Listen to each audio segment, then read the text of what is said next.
ahli ulama' ni dalam grup kutuk saya ramai-ramai. Saya tahu semua sekali, saya baca.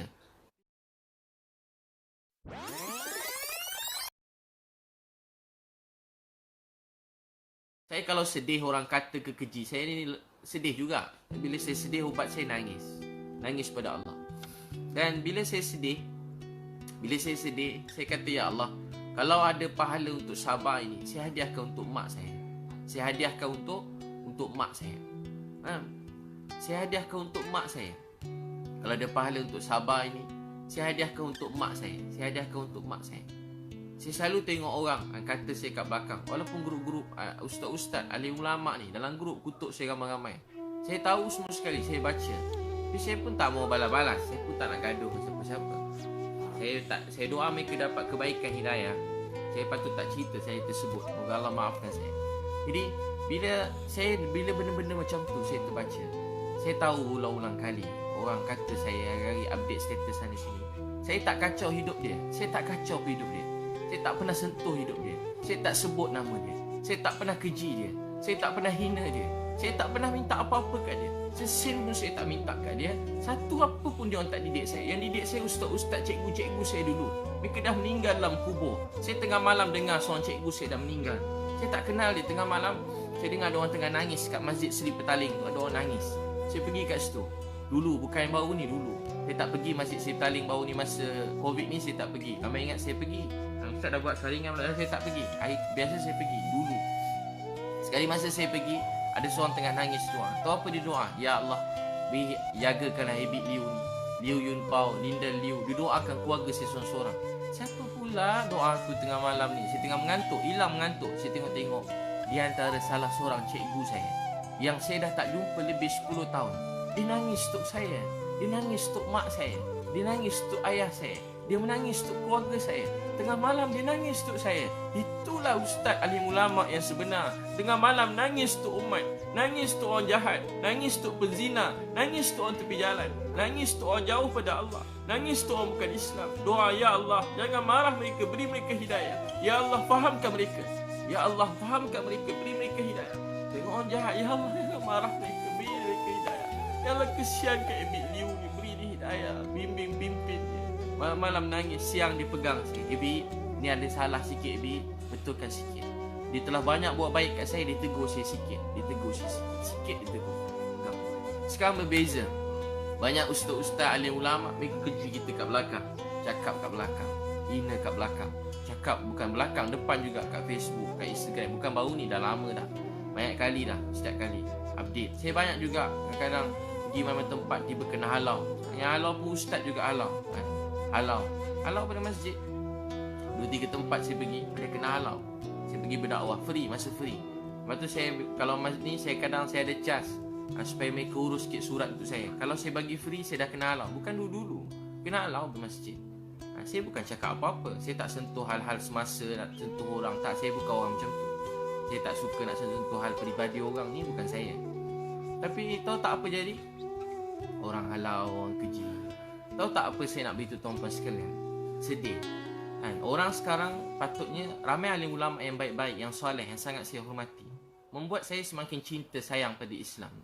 Tapi ada juga alim ulama' yang baik-baik, yang belajar jauh-jauh.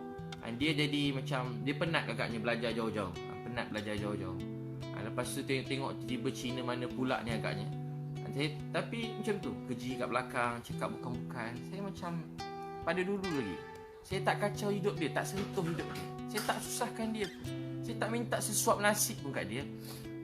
Saya pun tak ada kacau hidup dia, tak pernah keji dalam ceramah saya tentang dia. Saya cuma berkongsi kebaikan. Ni kan dunia Instagram, Facebook. Saya memang saja banyak baik-baik. Sebab anak-anak saya pun ada Facebook, Instagram.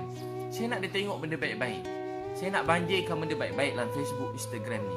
Saya nak anak-anak saya tengok. Kalau tak, anak-anak kita sayang orang Korea. Tak salah sayang orang Korea. Dulu kita mak-mak sayang orang Hindustan. Tak salah tengok Hindustan sikit, tak salah. Tahu tak apa yang salah? Salah bila tak ada orang tengok Hindustan. Sekarang anak-anak Korea. Sekarang terikut setengah-setengah. Bukan semua sikit-sikit terikut-ikut. Jadi kita nak marah orang Korea? Tak. Dia banyak kebaikan yang boleh kita belajar. Tapi tahu tak apa yang kita ni? Kita orang Islam kena banyakkan contoh-contoh yang baik. Meninggalkan contoh-contoh yang baik. Itu abang kakak. Apa tu dakwah? Dakwah ni Kita dakwah manusia, tak nak agama, datang dekat pada agama, tu dakwah. Malam nangis, ya Allah mereka tak tahu, tak faham, beri mereka hidayah. Ya Allah, mereka tak faham, tak tahu, beri mereka hidayah. Ya Allah, mereka tak faham, tak tahu, beri mereka hidayah. Ya Allah, mereka tak faham, tak tahu, beri mereka hidayah. Ya Allah, mereka tak faham, tak tahu, beri mereka hidayah. Saya kakak abang, saya kalau dakwah dekat, saya jenis tak takut kalau buat dakwah ni. Tapi dengan alim ulama, ustaz-ustaz, cikgu-cikgu ni, saya ada rasa, memang saya tahu saya bodoh, jahil. Jadi saya penuh rasa kemuliaan pada mereka, penuh rasa hormat, muliakan mereka daripada dulu. Daripada dulu saya hormat, sayang. Semua ustaz-ustaz, cikgu-cikgu ni saya hormat, saya sayang. Kalau dia orang ni hentam saya memang tak jawab, saya diam. Saya selalu rasa macam bodoh, saya nangis, sedih, saya nangis.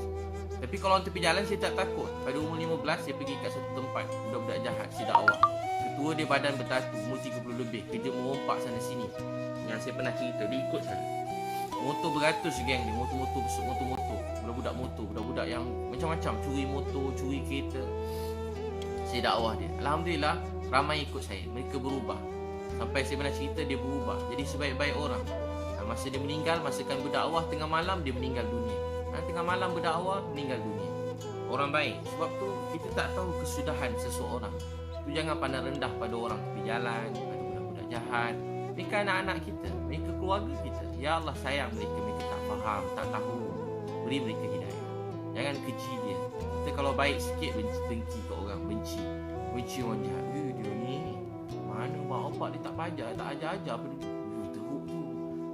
Dia tak belajar agama, jahil murakab. Kalau orang baik sikit, tak boleh buat apa dah. Degil, jahat tu tak boleh buat apa. Tak sekolah tu degil. Manalah, tak adalah Islam tidak dia tu. Habislah agama dia, neraka lah tempat. Wah, macam tu dia cakap kat orang lain. Kalau orang jahat cakap begitu pada orang baik, munasabah, sebab hati dia sempit. Tapi kalau orang-orang yang belajar agama, orang yang takut pada Allah, keji orang jahat, jadi kat mana iman dan Islam dalam hati kita? Lepas tu kalau jumpa alim-alim yang benar-benar alim, mereka sangat memuliakan orang lain. Kalau orang jahat pun mereka sayang, ini kan pula pada orang baik-baik, mereka sayang. Kita tengok alim ulama penuh rasa hormat, rasa respect, hormat pada mereka. Jadi tuan-tuan dan perempuan yang Allah SWT sayangi, itu bila sedih, jangan sedih, percaya kita ada Allah. Baca inna lillahi wa inna ilaihi raji'un. Semua daripada Allah, kembali pada Allah. Allahumma ajurni, ya Allah, ganjar ke atas musibah ini dan gantikan dengan yang lebih baik. Percaya ujian ni sebab Allah sayang. Bagus juga bila orang cakap, saya pula kalau orang makin cakap makin semangat. Orang cakap makin semangat, makin semangat. Makin semangat. Malam orang macam-macam, saya order satu lori besar. Memang saya saja je. Orang kata ustaz nak tunjuk, memang saya saja nak tunjuk. Memang saya nak menunjuk. Menunjuk apa? Supaya orang bukan Islam mudah-mudahan dapat hidayah. Memang saja nak menunjuk supaya orang-orang yang ni dapat cepat dibantu. Sekarang bukan soal siapa nak menunjuk, siapa tak menunjuk. Soalnya ramai orang lapar kat rumah. Sebenarnya soalnya ramai orang lapar kat rumah. Saya pergi rumah, ada banyak rumah, 30 rumah hari satu kami pergi. 30 rumah pergi hantar makanan. Keluar-keluar tak ada tangan ada. Ada yang tak ada kaki. Ada yang buta. Apa dia nak makan sekarang? Dia kerja apa? Dia kerja urut orang.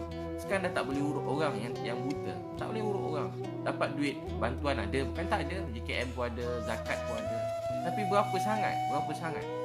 Cukup kakak duit berapa ratus sebulan cukup? Seberapa ratus je sebulan nak bayar? Mungkin rumah pun dia tak dapat zakat. Tapi cukup tak? Tapi tak cukup. Jadi kita, apa kita boleh buat? Kita walaupun dapat bantu mereka sikit pun tak cukup. Tapi korang-korang kita ada buat sesuatu, kesian kat mereka. Ada yang dah tak ada makan, boleh kita tempat rumah orang susah. Kat KL ada tempat orang susah, kita bagi hantar beras. Dia ambil isi, sebab dia seorang yang hantar SMS. Kita hantar ke rumah dia, dia orang bagi-bagi. Beras tu, dia boleh bagi-bagi kawan-kawan dia. Apa makanan dapat tu, dia bagi-bagi. Dia panggil jiran dia, sebab dia orang tak makan dah tak ada dah. Hantar bagi-bagi jiran. Dapat 2 sardin, bagi 1 sardin kat jiran. Gula pun dia ni, saya tengok tak apa bang, jangan. Nanti kita suruh dia orang hantar lagi. Dia orang ambil lagi, hantar. Stok banyak, hantar. Bagi kau, semua orang dapat. Tahu tak apa dia abang kakak? Sekarang bukan soal tu. Soal ramai orang lapar. Nabi SAW sebut kita tidur dalam keadaan kenyang, jiran kita lapar, Allah tanya kita ke akhirat. Kita tidur kenyang, jiran kita lapar, Allah tanya kita di akhirat. Kita tidur kenyang, jiran kita lapar, Allah tanya di akhirat. Jadi kita kita kena tolong seramai orang. Ini kan pula ada adik-beradik kita lapar, tolong dia. Ini waktunya. Bukan hari-hari datang COVID-19, datang waktu ni je. Di waktu ni untuk tunjukkan apa kita nak tunjuk pada Allah. Tunjuk ke Allah. Ada sekali Anas bin Nadar, dia kata, ya Rasulullah, dia tak dapat pergi perang Badar.